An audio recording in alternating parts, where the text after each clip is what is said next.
Jésus-Christ est vraiment ressuscité. Il est vraiment ressuscité. Amen. Bien sûr que nous allons parler de la résurrection du Seigneur. Alléluia. Sans aucun doute, c'est l'événement le plus significatif de l'histoire humaine. La résurrection de Jésus, c'est la chose la plus importante ici-bas. Alléluia. L'homme a toujours été en quête de pouvoir trouver quelque chose pour le rassurer par rapport à son péché, par rapport à ce désir-là qui est en lui.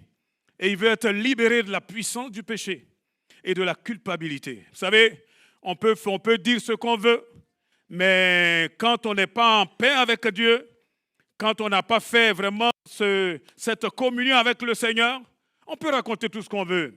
On peut même avoir plein de religions, mais il y a comme une condamnation qui est sur nous. Et nous cherchons par tous les moyens, comme des ombres ici-bas, à pouvoir nous en dégager. Et autre chose, depuis la nuit des temps, l'homme a toujours souhaité, d'ailleurs depuis même la chute, depuis qu'il a été littéralement chassé du jardin, l'homme a toujours cherché à récupérer une communion avec Dieu. Et on cherche Dieu. Et vous savez, il n'y en a qu'un seul qui est la réponse à tout cela. C'est Jésus. Amen. Et la résurrection de Jésus, ça met un point final à toutes les discussions.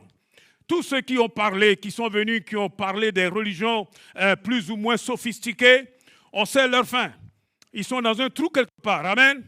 Mais comme nous l'avons entendu, les anges ont dit, pourquoi cherchez-vous parmi les morts celui qui est vivant? Quelqu'un peut-il dire Amen? Alléluia. Jésus est vraiment, vraiment ressuscité. Et parce qu'il est ressuscité, je vais vous dire, aujourd'hui, il est possible d'être sauvé. Il est possible, finalement, d'avoir la rédemption en Jésus. Il est possible de repartir dans le jardin d'Éden, dans le paradis de Dieu. Il est possible. Amen. Il est vraiment possible. Je prie Dieu, vraiment, qu'il m'aide à pouvoir aller vite à l'essentiel. À l'essentiel, il faut être essentiel. Dans Jean chapitre 10, verset 17, j'ai noté mes versets pour aller vite, sauf si le Saint-Esprit me conduit autrement. Jean chapitre 10, verset 17, le Seigneur dit, « Si le Père m'aime, c'est parce que je donne ma vie, mais ensuite je la reprendrai. En effet, personne ne peut m'ôter la vie. Je la donne de mon propre gré. J'ai le pouvoir de la donner et de la reprendre. Tel est l'ordre que j'ai reçu de mon Père. » Bien-aimé, personne n'a forcé Christ. Personne ne pouvait l'arrêter. Quand on va voir dans les détails, vraiment, il s'est laissé faire. Il s'est laissé faire. L'auteur de l'Épître aux Hébreux, au chapitre 2, verset 14, il est dit ainsi donc, puisque ces enfants sont unis par la chair et le sang, lui aussi, Jésus, de la même façon, il a partagé leurs conditions. Il a fait pour réduire à l'impuissance par la mort celui qui détenait le pouvoir de la mort, c'est-à-dire le diable, et pour délivrer tous ceux qui étaient réduits à l'esclavage, leur vie durant par la peur de la mort. Vous savez, il y a une chose, on peut parler, on peut faire ce qu'on veut, mais quand on n'a pas Christ, on a peur d'une chose, c'est la mort. La mort. La mort, c'est terrible, parce que sans Christ, il n'y a aucune espérance, il n'y a rien derrière. Quand on n'a pas Christ, c'est un gros trou béant. Eh oui, je vous l'ai déjà dit, mais je vous le dis pour ceux qui ne le connaissent pas, qui ne savent pas ce témoignage. Cet homme-là, c'était quelqu'un qui faisait du cinéma, il avait tellement d'argent. Il était capable de claquer en une soirée plus de 250 000 € dans une mallette. 250 000 €. Je ne vous parle pas du franc CFA, je vous parle des euros. Ça là, c'est en une soirée. Mais quand ce monsieur est tombé malade, parce qu'il ne connaissait pas Jésus, il fallait voir comment il tremblait, comment il avait peur. Il s'est rendu compte qu'il pouvait tout acheter, sauf la vie. Amen. C'est pour ça que je dis, quand on n'a pas Christ, tout s'arrête là, devant la tombe. Tout s'arrête là. Mais béni soit Dieu. Amen. Jésus est apparu pour détruire les œuvres du diable. Dis Amen. Dis Amen. Dis encore Amen. Alléluia. Oh, gloire à Dieu. Et il n'est pas venu comme si on était obligé. Non, non, non. Il a donné sa vie. Il dit, j'ai le pouvoir de donner et j'ai le pouvoir de reprendre. Il a fait ça pourquoi? Il a fait ça, comme nous l'avons lu, hein, pour réduire à l'impuissance par la mort le diable. Il est venu pour détruire les œuvres de Satan. Mon Dieu, quand je dis ça, je suis tellement excité. Parce que vous ne me connaissez pas, vous ne connaissez pas les chaînes dans lesquelles j'étais. Personne n'aurait pu me sauver, personne. J'ai tout essayé. Vous savez, il y en a un seul qui a brisé mes chaînes, un seul. Jésus. Là où la religion n'a pu rien faire. Là où, je ne sais pas moi, l'éducation, comme si j'en avais eu, n'a pu rien faire. Jésus l'a fait. Amen. Waouh, je regarde en arrière, je dis, Seigneur, tu l'as fait. S'il l'a fait pour moi, là, il peut le faire pour toi. Hein? Gloire à Dieu. Amen, amen, amen, amen. Regardez comment ça s'est passé lors de son arrestation dans Gethsémani. Bon, il y a tellement de passages parce que tous les 4 évangiles en parlent. Hein. Son arrestation, par exemple, dans Matthieu 26, je lis rapidement à partir du verset 48. Le traître, c'est-à-dire Judas, l'un des 12. Il avait convenu avec eux d'un signe en disant, celui que j'embrasserai, c'est lui. Saisissez-vous de lui. Il se dirigea tout droit sur Jésus et lui dit, bonsoir maître. Oh mon Dieu. Et il l'embrassa. Mon ami, lui dit Jésus, ce que tu es venu faire là, fais-le. Arrête de tourner autour du pot. Va tout droit à l'essentiel. Alors les autres s'avancèrent et mettant la main sur Jésus, se saisirent de lui. À ce moment, l'un des compagnons de Jésus porta la main à son épée. On sait que c'est Pierre. Le dégaina, en frappa le serviteur du grand prêtre et lui emporta l'oreille. Verset 52, Jésus lui dit, remets ton épée à sa place. Car tous ceux qui se serviront de l'épée mourront par l'épée. Penses-tu que je ne pourrais pas faire appel à mon Père? Vous avez entendu? Il dit à l'instant même, il enverrait des dizaines de milliers d'anges à mon secours. Mais alors, comment les Écritures qui annoncent que tout doit se passer ainsi s'accompliraient-elles? Vous voyez, le Seigneur est venu, il était déterminé, il est allé jusqu'au bout. Je crois que c'est ça dont nous avons besoin. Vraiment, d'être focalisé sur la finalité de notre existence. D'aller jusqu'au bout avec Dieu comme Jésus. Amen. Comme Jésus. Oh, gloire à Dieu. Il aurait pu faire appel aux anges, mais ça allait s'arrêter là. D'ailleurs, même dans d'autres passages, je crois que c'est dans Jean, quand il a dit, mais qui cherchez-vous? Ils sont tous tombés. Mais qui cherchez-vous? Si Jésus avait voulu lui-même là se défendre, mais qui aurait pu l'arrêter? Il y en a qui pensent que c'est parce qu'il était faible, c'est parce qu'il ne pouvait rien faire. Vous vous trompez. La force, c'est d'être déterminé à donner sa vie pour ceux qu'on aime. Une petite parenthèse. La force, là, ce n'est pas dans celui qui frappe les pieds, qui tape la table, qui crie plus fort. Hein? La force, la vraie puissance, elle est à l'intérieur. Amen. Cette puissance qui dit, je dois aller jusqu'au bout. C'est ce que le Seigneur a fait pour nous. Alléluia. Devant Pilate, il lui dira, mon royaume n'est pas de ce monde. Si mon royaume appartenait à ce monde, mes serviteurs se seraient battus pour que je ne tombe pas aux mains des chefs des Juifs. Non, réellement, mon royaume n'est pas d'ici. Dans Jean 18, je suis en train de lire le verset 36, là je suis au verset 37. Et Pilate va lui dire, mais es-tu donc roi? Reprit Pilate, tu le dis toi-même, je suis roi. Si je suis né et si je suis venu dans ce monde, c'est pour rendre témoignage à la vérité. C'était un roi qui était là. Mais c'est ça le vrai problème. Comment comprendre que celui-là, qui était là, qui n'avait aucun éclat pour attirer nos regards, comme disait Isaïe, comment celui-là, là, c'est Dieu? Il y en a qui disent, ah mais moi j'aurais bien aimé être du temps de Jésus. Je vous mets au défi. Ce n'était pas plus simple hein, de croire que celui avec qui on a joué là à Nazareth, avec qui on a grandi là, celui-là, c'est Dieu là qui est caché là. Ah, ce n'était pas facile. Il fallait de la foi aussi. Amen. Et pourtant, il dit, je suis roi. Et je suis né, je suis venu dans ce monde pour rendre témoignage à la vérité. On voit que le gouverneur Pilate va essayer de l'interroger. Il ne comprend pas. il est perturbé. Il se rend compte très vite que Jésus est innocent. Et il essaye en même temps de le sauver de cette situation, mais au risque de perdre lui-même sa propre place. Donc il est là entre les deux. Surtout qu'entre-temps, sa femme lui dit, oui, ce juste-là, je te conseille de ne pas trop te mêler de son affaire. Dans Jean 19, au verset 1er, alors Pilate donna l'ordre d'amener Jésus et de le faire fouetter. Verset 16, alors Pilate le leur livra pour qu'il soit crucifié. Verset 17, celui-ci portant lui-même sa croix, il sortit de la ville pour se rendre à l'endroit appelé lieu du crâne en hébreu Golgotha. C'est là qu'ils le crucifièrent, lui et 2 autres. On plaça une croix de chaque côté de la sienne.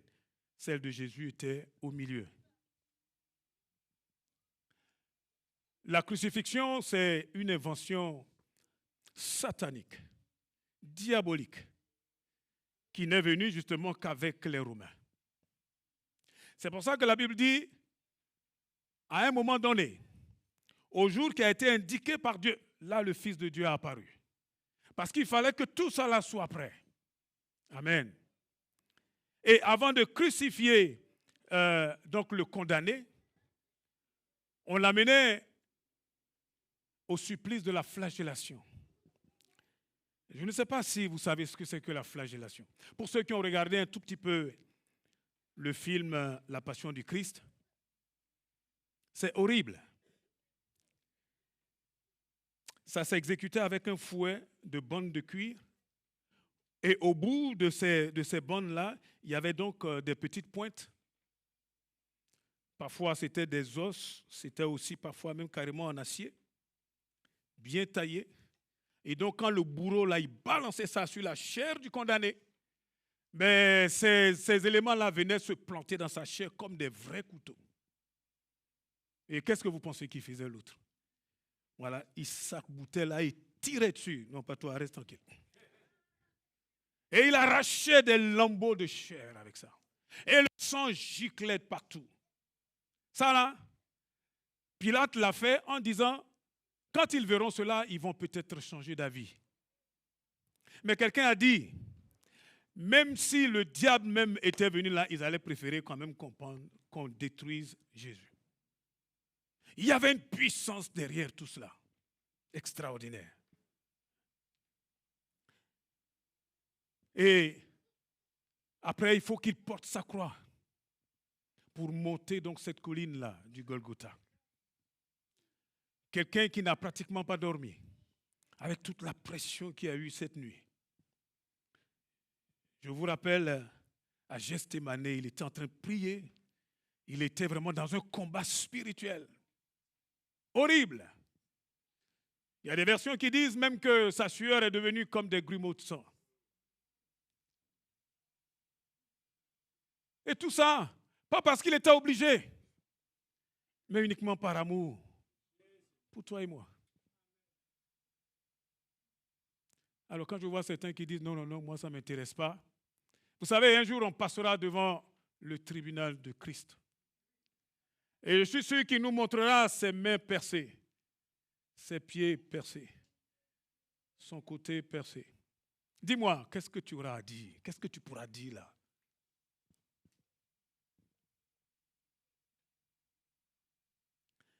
Et il portait sa croix. Il était épuisé.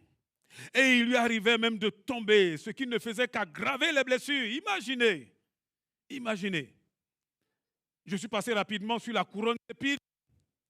Vous avez essayé de vous mettre une petite pointe là dans le crâne, il ne faut pas le faire.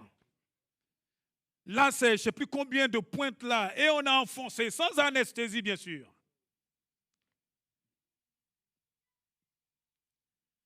Et puis est venue la crucifixion. Ah, c'est terrible la crucifixion. Le condamné, il a ses pieds percés, ses mains percées, comme vous savez.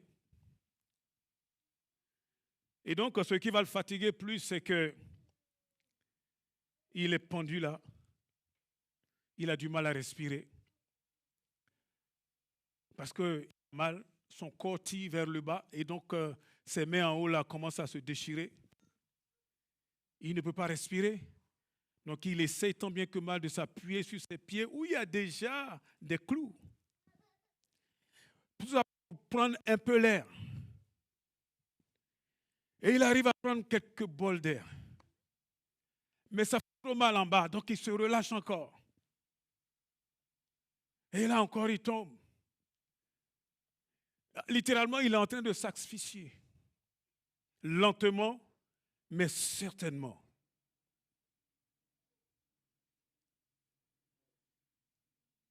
Et cette position compresse la cage thoracique, bien sûr.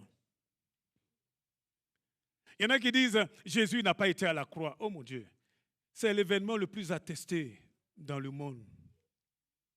Vous pouvez raconter tout ce que vous voulez. Le diable peut raconter tout ce qu'il veut. Jésus est bien mort à la croix. Dis Amen.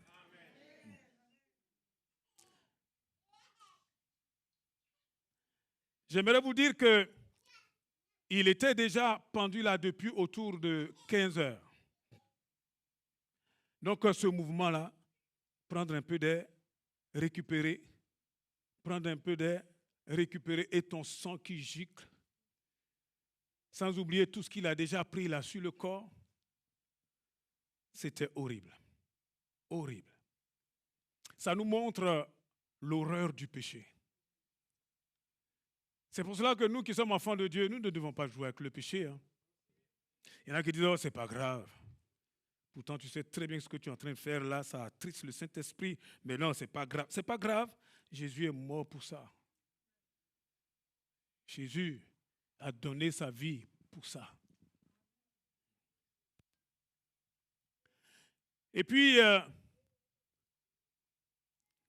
au verset 31 de Jean 19,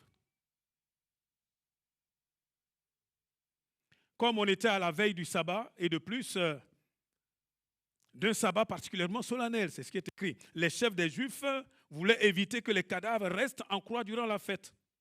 Ils allaient trouver Pilate pour lui demander de faire briser les jambes des suppliciés et de faire enlever les corps. Il ne fallait pas que ça traîne. Les soldats vinrent donc et brisèrent les jambes au premier des criminels crucifiés avec Jésus, puis à l'autre. Verset 33, quand ils arrivèrent à Jésus, ils constatèrent qu'il était déjà mort et ne lui brisèrent pas les jambes. Verset 34, l'un des soldats lui enfonça sa lance dans le côté. Et il en sortit du sang et de l'eau. Il est dit à la fin au verset 36, tout cela est arrivé pour que se réalise cette parole de l'Écriture, donc le psaume 22, où il est dit, aucun de ces os ne sera brisé. Vous voyez, il voulait en finir parce qu'il y avait la grande fête. D'habitude, on pouvait laisser les corps là comme ça pendus pendant toute la nuit s'il le fallait et c'était des oiseaux de mauvais augure qui venaient comme ça et qui pouvaient dévorer la chair. Mais là, il fallait faire vite parce que c'était un sabbat particulièrement solennel. Donc, ces mêmes chefs religieux là, ils sont allés voir Pilate en disant, ah, il y a une possibilité, c'est qu'on leur brise justement les jambes. Et les soldats romains, ils viennent et ils constatent que le premier brigand qui était donc à la gauche du Seigneur, il n'était pas mort, il était encore en train d'agoniser, en train de gémir. On lui brise les jambes. Ils vont sur le deuxième, pareil, on lui brise les jambes. Vous voyez, le fait de briser la jambe, ça crée un choc sur le système nerveux qui va donc accélérer donc, au niveau cardiaque et en général, la mort est presque immédiate, presque instantanée. Donc on accélère cette affaire. C'est normal, une fois qu'on t'a brisé les jambes, parce que la chose sur laquelle tu t'appuyais pour prendre des forces, là c'est fini. Donc la personne se laisse complètement aller, elle s'asphyxie et la mort est des plus cruelles. Et quand ils arrivent à Jésus, ils voient l'homme là qui est là, la tête en avant, ils regardent son corps est froid, la rigidité cadavérique a déjà commencé et ils voient bien qu'il est mort. Mais les soldats là, ce sont des tueurs professionnels avertis. vous savez quoi? Ils ne peuvent pas laisser le crucifié là en vie. S'ils le font et qu'il s'avère qu'il n'est pas bien mort, c'est eux là qu'on va attraper, qu'on va mettre à la place du crucifié.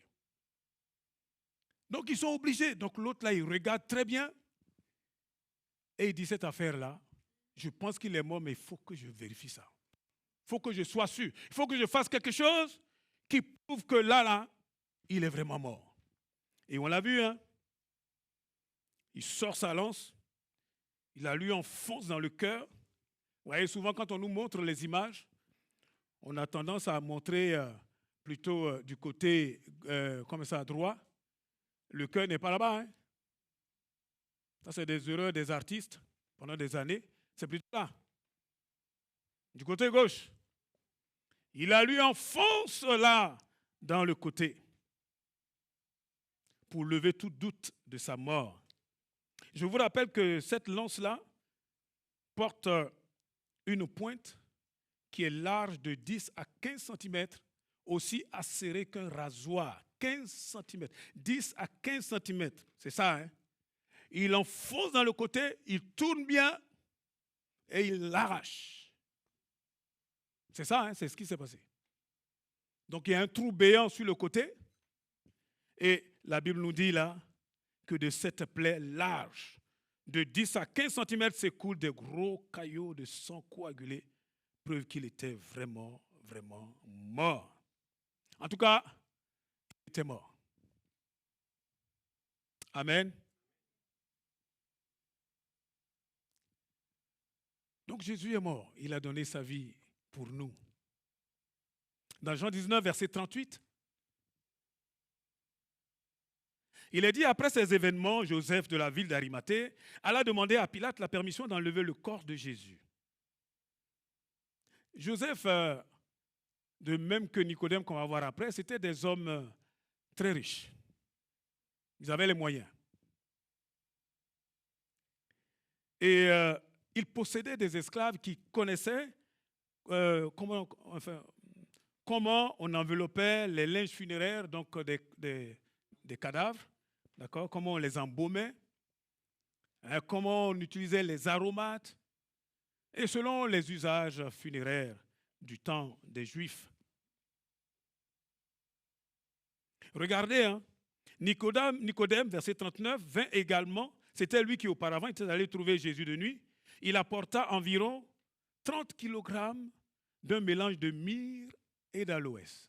La dernière fois, on parlait de myrrhe. Vous voyez, la myrrhe, ça sert à embaumer les corps aussi. Mais vous avez entendu 30 kilos. 30 kilos. Waouh. Tous deux prirent donc le corps de Jésus, l'enveloppèrent de linge funéraire en y mettant des aromates selon les usages funéraires des Juifs. Non loin de l'endroit où Jésus avait été crucifié, il y avait un jardin dans lequel se trouvait un tombeau neuf. Neuf. Vraiment, le Seigneur avait tout prévu. Hein? Où personne n'avait encore été enseveli. Et comme c'était pour les Juifs le soir de la préparation du sabbat, ils déposaient Jésus dans cette tombe parce qu'elle était toute proche. Et il se trouve que cette tombe appartenait justement à Joseph d'Arimathée.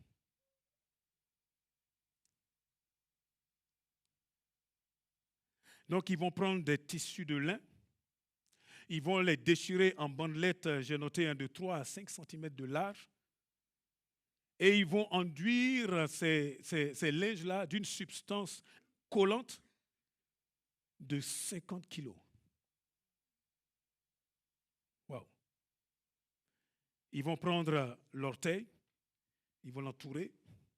Après, ils vont prendre le pied, puis la jambe, puis les doigts, et ainsi tout le corps. Et ils vont utiliser toute cette substance-là. Si on lit bien le texte, la substance qu'ils ont mis sur lui là pour faire ce qu'ils ont fait, c'est autour de 100 kilogrammes. 100 kilos. 100 kilos. Ouais, j'aime bien les tests qui convertissent parce que sinon on ne comprend pas. Et de la tête jusqu'aux pieds, le seul endroit qui restait, c'était le visage. Et c'est ça que les femmes vont le matin, très tôt, pour embaumer. Mais sinon, tout le reste là, on ne voit pas. J'ai même lu des tests qui prouvent qu'il était devenu tellement gros que sur la poitrine là, il pouvait y avoir entre 6 et 7 cm d'épaisseur de bandelettes avec cette couche-là. Et par endroit, au moins 2 cm. Vous vous rendez compte? Même s'il n'était pas mort là, tu ne peux pas tenir plus de 4 heures avec ça.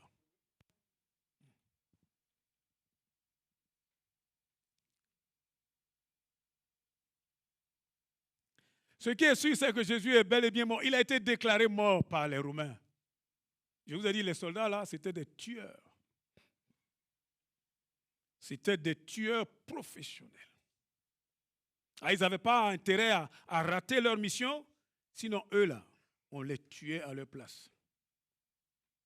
On comprend pourquoi quand l'apôtre Paul était en prison dans Actes 16, et qu'à un moment donné, il y a eu un tremblement de terre, et le geôlier qui était là, il a pensé que les prisonniers s'étaient enfuis. Quand il a vu ça, qu'est-ce qu'il allait faire? Il dit, autant, avant que les gens viennent me tuer, je crois que je vais arranger cette affaire-là rapidement.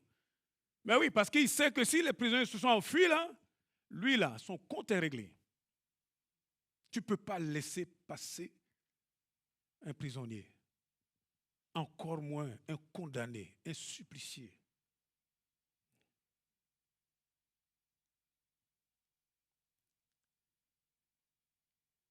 Ah, l'histoire de Jésus, c'est extraordinaire. Quand il était à la croix, là où il était arrêté, il y avait plein de gens qui passaient. C'était un endroit bien passant. Des milliers et des milliers de pèlerins, de curieux, ils sont venus pour voir Jésus. Les gens se posaient 1001 questions. Comment est-ce que c'est possible? Ah, nous pensions un peu comme les deux là, qui étaient sur la route d'Emmaüs. Nous pensions que c'est lui qui viendrait nous libérer du joug des Romains. Et puis voici, il est mort. Ils ont pensé que ça allait être comme pour les autres prophètes là. Une fois que la mort arrive, c'est fini. Oh Seigneur. Des milliers de personnes étaient donc sorties et avaient vu le corps sans vie de Jésus suspendu à la croix. Et je peux vous dire que tout le monde était ébranlé. Ah, il se passait des choses dans Jérusalem. Tout le monde en parlait. Vous voyez comment Dieu fait les choses? Et certainement le diable et ses démons-là étaient en train de se réjouir. Waouh! Ça a dû être la fête. Mais j'ai compris une chose, le diable fait toujours une œuvre qui le condamne lui-même. C'est là que je me suis rendu compte que, en fait, il n'est pas si intelligent que ça. Je vous le dis, hein, parce qu'il ne sait pas les plans de Dieu. Amen. Dis amen, dis amen. Alléluia. Le Seigneur a voilé les choses là. Il dit, oh, on l'a eu, tu as eu qui? Tu as eu personne du tout. Jean 20, verset 1er. Le dimanche matin, très tôt, Marie de Magdala se rendit au tombeau. Il faisait encore très sombre. Elle vit que la pierre fermant l'entrée du sépulcre avait été ôtée devant l'ouverture. Alors elle courut prévenir Simon-Pierre et l'autre disciple, celui que Jésus aimait. Vous savez, les Juifs, la question du mort, là, c'est très important pour eux. On ne joue pas avec ça. Et on l'a lu tout à l'heure, hein? L'entrée du tombeau, là, avait été fermée. Elle arrive, qu'est-ce qu'elle voit? Elle voit que c'est ouvert. C'est ouvert. Mettez-vous à la place de cette dame. Elle a aussitôt là couru pour aller voir les disciples. Elle dit, mais on a enlevé le Seigneur. Nous n'avons aucune idée de l'endroit où on l'a mis. Mettez-vous à la place des disciples. Surtout l'autre là, Pierre. Ça fait 3 jours, le gars, il est en train de traverser un moment difficile. Parce que il a dit avec des imprécations qu'il ne connaît pas Jésus. Il a renié son maître. Et Jésus, en partant, lui a donné un petit regard là. Oh mon Dieu. Je suis sûr que c'est un regard d'amour. Mais quand vous savez que vous avez fait du mal à quelqu'un et que la personne en retour vous regarde avec un regard de compassion, surtout qu'il avait dit, avant que le coq ne chante là, tu m'auras déjà renié 3 fois. Moi, Pierre. Et Jésus ne discute pas. Hein. Et puis, Pierre, c'est nous ça. Il dit, en regardant les autres, il dit même ceux-là. Même ce gens-là. Tout cela. Même si ceux-là même, moi, jamais. Oui, on a la grâce de Dieu. Amen. Que celui qui croit être debout là, qu'il fasse attention. Parce que la chute là, c'est pour tout le monde. Et donc, quand ils entendent que la Marie de Magdala arrive et qui dit, hey, l'entrée du tombeau là est ouverte, et on ne sait pas où ils ont mis le corps de Jésus, qu'est-ce que vous pensez qu'ils ont fait? Je vous dis une chose, hein, Pierre et Jean là, et c'est ce que j'aime dans la parole de Dieu, ils ne croyaient pas que Jésus pourrait ressusciter. Hein. Ben, nous, quand on lit ça, on a comme l'impression que, non, comme ce sont des apôtres. Non, non, non. Ils ne croyaient pas du tout. Ils étaient aussi incrédules que vous et moi, par moments. Et quand Pierre a entendu ça, il a dit, quoi? Il a dit à Jean, allez, on y va. Et ils ont commencé à courir. Bon, apparemment, Jean devait être beaucoup plus... plus jeune, plus dynamique. Pourquoi tu as dit plus jeune? Tu crois que c'est les jeunes seulement qui sont en forme? Ah, mais je te regarde, c'est toi qui l'as dit. Moi, je vois des frères et sœurs qui sont plus âgés, ils sont plus en forme que moi. Hein? En tout cas, ils se sont mis à courir. Et Jean est passé justement devant Pierre. Et verset 4, ils couraient tous les deux ensemble, mais l'autre disciple, plus rapide que Pierre, le distança et arriva le premier au tombeau. En se penchant, il vit les linges funéraires par terre. Mais il n'entra pas. D'après vous, pourquoi? Hein? On ne sait pas, hein? On ne sait pas. C'est compliqué, hein? Dans sa tête, là, il se passe beaucoup de choses. Qu'est-ce qui s'est passé? Est-ce que c'est une bête féroce qui est venue? On ne sait pas. Ou bien c'est des gens là qui sont venus, qui ont fait des dégâts? On ne sait pas. Donc, il est là, c'est trop pour lui. Là, il tombe sur ses genoux, là, il attend. Et Pierre arrive. Simon-Pierre qui le suivait arriva, alors il entra dans le tombeau. Simon-Pierre, j'aime bien. C'est un gars, il est comme moi, il est impétueux. Il n'a pas le temps à perdre. Amusement où on est là en train de réfléchir. Hop, lui, il est rentré en même temps. Waouh! Oh, j'aime bien Simon-Pierre.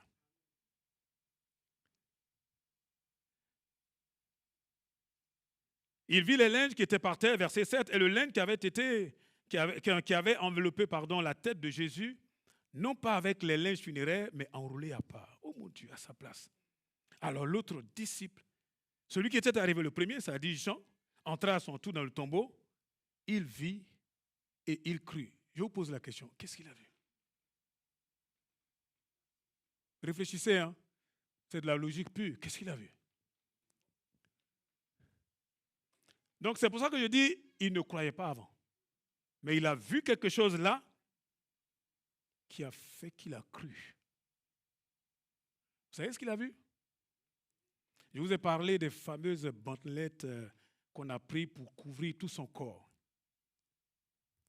Vous voyez?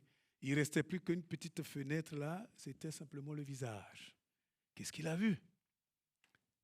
Il a vu les linges funéraires intacts. Et Jésus était sorti de son cocon sans le détruire. C'est comme si tout son corps là est sorti par la tête là, et le truc là s'est dégonflé tout seul. Ça là, c'est un miracle. il fallait ça. Quand il a regardé ça, il est tombé en même temps.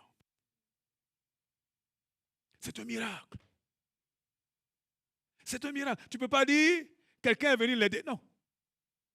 Le truc est là, intact. Ça, c'est seulement dégonflé. Quelqu'un peut-il dire Amen? Non, ce n'est pas bien. Est-ce que tu peux dire Amen? Est-ce qu'on peut se lever et dire, il est ressuscité? Amen! Alléluia! Il est vivant! Il est vivant!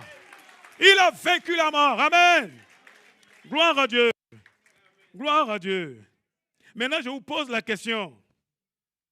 Un gars aussi impulsif et impétueux que Pierre, quand il a vu ça, là, vous croyez qu'il va faire quoi? Ça fait 3 jours, il ne dort pas. Maintenant, il a vu ça là. Qu'est-ce qu'il va faire d'après vous? Il va rentrer timidement chez lui. Vous savez ce qu'il a fait? Il a crié. Il est ressuscité. Il n'a même pas besoin de dire Jésus. Il dit, il est ressuscité. Tout le monde sait que c'est de lui qui parle. Il a dû courir comme un dingue. Ils sont allés là, dans la ville, là, en un rien de temps. Toute la ville était au courant que Jésus est ressuscité. Dites-moi, qu'est-ce que vous pensez que les gens vont faire? Réfléchissez un tout petit peu. Les gens qui étaient en train de se demander, mais pourquoi comment il n'a rien fait, on l'a cloué. Et ils entendent, Christ est ressuscité. Ils sont à côté là du tombeau. Dites-moi, honnêtement, qu'est-ce qu'ils vont faire? Dites-moi. Mais ils vont aller voir. Ou bien, vous serez restés tranquille chez vous. Mais tout le monde court. C'est des milliers de personnes qui vont aller voir le cocon vide. Et pendant des jours et des jours, le cocon vide là était en train de rendre un témoignage. Quelqu'un peut dire Amen. Alléluia. Vous savez, Jésus là, il n'a pas besoin qu'on vienne claironner. C'est des faits. C'est des faits. Waouh. Ouh. Oui. Toute la journée, je disais, mais c'est pas possible. On dit, c'est pas possible. Allez, viens avec nous. Oh mon Dieu. Tout le monde se précipite vers le tombeau. Waouh.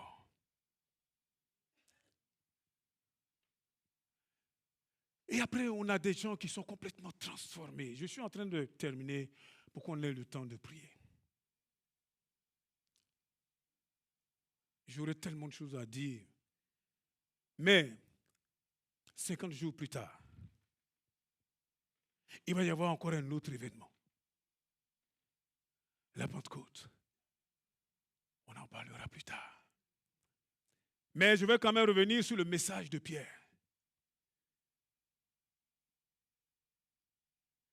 Acte 2, verset 22. Écoutez bien, Israélites, ce que j'ai à vous dire, vous le savez tous, Jésus de Nazareth, c'est dont Dieu vous a montré qu'il l'a prouvé en accomplissant par son moyen au milieu de vous des miracles, des signes et des actes extraordinaires. Verset 23. Il a été livré entre vos mains, conformément à la décision que Dieu avait prise et au projet qu'il avait établi d'avance. Et vous, oh mon Dieu, wow, vous l'avez tué en le faisant crucifier par des hommes qui ne connaissent pas Dieu. Mais Dieu a brisé les liens de la mort. Il a ressuscité, car il est impossible que la mort le retienne captif. Vous avez vu l'assurance de Pierre? C'est un juif, hein? Il vénère un respect profond au collège des anciens, au Sanhédrin. Il ne parle pas comme ça. En général, ces gens-là, avant cet événement, quand les Juifs là les voyaient passer tranquillement leur chemin, ils leur devaient vraiment beaucoup de respect. Mais ici, là, il est rempli d'une hardiesse extraordinaire. Amen. Wow. Et il accuse ouvertement Rome en parlant de Pilate. Il dit, Pilate vous l'a livré et vous l'avez fait crucifier. Il accuse Rome. Mon Dieu, Hey, je suis en train de vous parler des gens comme Néron, Domitien, on en a parlé. Hein? Bon, c'est un peu plus tard, mais quand même. Ça rigolait pas. C'était dur. Et ces empereurs-là, ils disaient, il faut m'appeler Seigneur et Dieu. Dominus Deus. Et les chrétiens disaient, non, il y en a un seul qui est Seigneur, il y en a un seul qui est Dieu, c'est le ressuscité. Amen. Et nous, on parle comme ça là. Mais là, au moment où ils disaient ça, là, c'était au risque de leur propre vie. Regardez comment Pierre parle. Waouh. Acte 2, 36. Voici donc ce que tout le peuple d'Israël doit savoir avec une entière certitude. Dieu a fait Seigneur et Messie ce Jésus que vous avez crucifié. Et quand il parlait comme ça, là, le tombeau là était tout juste à côté. Personne n'est capable de se lever. Personne. Aucun empereur n'est capable de dire, aucun Romain. Hey, les chefs religieux là, s'ils avaient trouvé un seul indice, ils l'auraient amené là et puis ils allaient le lever là pour dire non. Personne. Vous savez pourquoi? Mais parce que c'est la vérité. Jésus est vraiment ressuscité. Aucune preuve contradictoire. Rien. Rien. Et ça là, ça a changé la vie des chrétiens. C'est pour cela que quand on va lire le livre des Actes, surtout après la Pentecôte, on voit des chrétiens qui sont complètement transformés. Ceux-là qu'on voit là, c'était des gens, la Bible dit, sans instruction. Des gens, le plus souvent, des gens du peuple, quoi.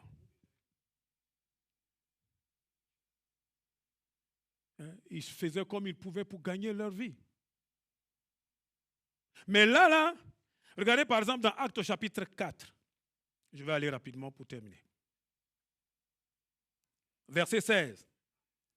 Acte 4, verset 16. Qu'allons-nous faire de ces gens-là, disait-il, car ils ont accompli un signe miraculeux, évident, et tous les habitants de Jérusalem sont au courant. Nous ne pouvons pas le nier, mais il ne faut pas que cela s'ébruite davantage parmi le peuple.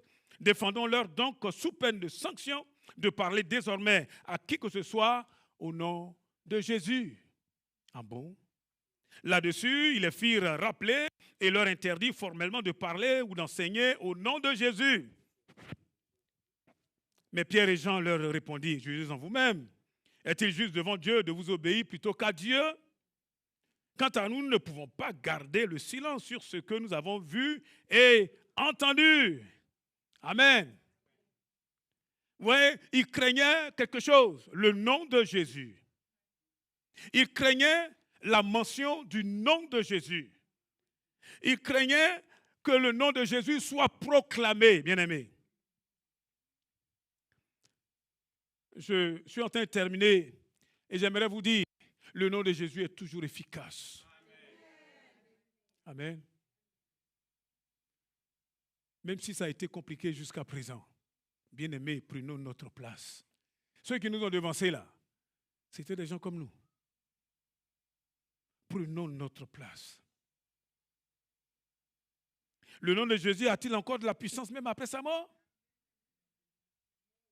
Il dit dans Jean 14, verset 12, vraiment je vous l'assure, celui qui croit en moi accomplira lui-même les œuvres que je fais. Il en fera même de plus grandes parce que je vais au Père. Et quoi que ce soit que je vous ai demandé en mon nom, je le réaliserai pour la gloire, pour que la gloire du Père soit manifestée par le Fils. Je le répète, si vous demandez quelque chose en mon nom, je le ferai. Vous connaissez quelqu'un qui est capable de parler comme ça? Qui dit, voici ce que je vais faire quand je serai mort. Vous avez entendu tous ces grands-là qui sont venus, qui nous ont raconté plein de choses, qui disent, moi là, quand je vais mourir, après là, voici ce que je vais faire. Aucun. Bouddha, il ne bouda plus. Hein? Il a beau bouder, il ne bouda plus. Je peux vous garantir, on en rit, mais aucun. Quel homme est capable de dire, moi là, quand je vais mourir là, je vais revenir et voici ce que je vais faire. Waouh! Il dit en mon nom. Si vous demandez quelque chose en mon nom, je le ferai. À la fin de Matthieu 28, il dit au verset 18, j'ai reçu tout pouvoir dans le ciel et sur la terre. Toute autorité m'a été donnée dans les cieux et sur la terre. C'est Jésus qui parle comme ça. Vous savez à qui il dit ça? À toi et moi. Il dit, allez, ce n'est pas le moment de s'asseoir. Ce n'est pas le moment de se décourager. C'est le moment d'oser dire le nom de Jésus. Amen. Parce que j'aimerais vous dire, le diable lui-même, ses démons, toute la puissance des ténèbres, ils ont été condamnés. Amen. Ils ont été reconnus coupables, condamnés devant la haute cour de Dieu. Amen. Ils ne sont plus rien au nom de Jésus. Ah, nous n'avons pas le droit de tolérer quoi que ce soit qui vient du diable. Et bien aimé, c'est le moment que l'Église se lève pour résister aux démons, pour résister à la maladie, pour résister aux infirmités. Bien aimé, ce ne sont pas nos copains. Amen. Ils sont là pour essayer de nous effrayer. C'est le moment où quelqu'un doit dire « Yanama » au nom de Jésus. Amen. Veuillez vous tenir debout, nous allons prier le Seigneur. Je demanderai au groupe de louanges si vous voulez bien venir. Venez s'il vous plaît. Le Fils de Dieu est ressuscité. Amen. Notre rédemption est totale, réelle. Amen. Je ne sais pas comment vous êtes venus ici, bien-aimés. Ah, c'est le moment de combattre. Alléluia. L'autre là, il est déjà vaincu, mais il ne va pas se laisser faire comme ça. Hein? Il faut lui résister. Alléluia. Il faut lui résister en face. Il faut venir avec la foi dans le nom de Jésus. Alléluia. Est-ce que vous êtes là? Est-ce que vous en avez marre? Est-ce que vous vous rendez compte que Dieu nous a donné son autorité? Amen. Il dit tout pouvoir m'a été donné dans les cieux et sur la terre. Amen. Bien aimé, arrêtons là de conjuguer tout avec tout ce qui est naturel. Avec Dieu là. Et c'est un autre domaine. C'est un autre royaume. Amen. Nous sommes là pour détruire les œuvres du diable. Dis Amen. Alléluia. Est-ce que nous pouvons élever la voix? Élève la voix. Regarde là où il est en train de chercher à détruire ta vie, détruire ta santé, détruire ta famille. Bien-aimé, c'est le moment de commander, d'ordonner. Amen. C'est le moment de se lever. C'est le moment de dire stop au nom de Jésus. Y a-t-il quelqu'un qui peut croire en Jésus? Alléluia, il n'a pas changé. C'est le moment de regarder à lui. Alléluia. Nous l'avons lu. Il dit, tout ce que vous demanderez en mon nom, je le ferai. Ah, c'est le moment de dire devant l'adversité, au nom de Jésus, je te maudis en face. Je marche sur ton pouvoir. Ne laisse pas ces choses-là qui te fatiguent depuis tant de temps. Et surtout, ne dis pas que c'est normal. Ce n'est pas normal. Amen. Mais je ne vous entends pas. Ah, je ne comprends pas. Nous sommes un jour de Pâques. Jésus est ressuscité. Jésus est vivant. Hey, jeune homme, c'est le moment de commander aux puissances des ténèbres, de lâcher ta vie. Alléluia. C'est le moment de tordre le cou à toutes sortes de malédictions. Il n'y a plus de malédiction en Christ. Il n'y a plus de condamnation. Alléluia. Pense à ta famille, pense à ta santé, pense à tes chers, comment le diable est en train de les torpiller. Alléluia. Ah, c'est le moment de dire trop, c'est trop. Yanama. Au nom de Jésus, c'est fini.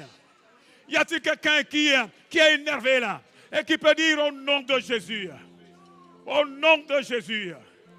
Alléluia. Gloire à Dieu.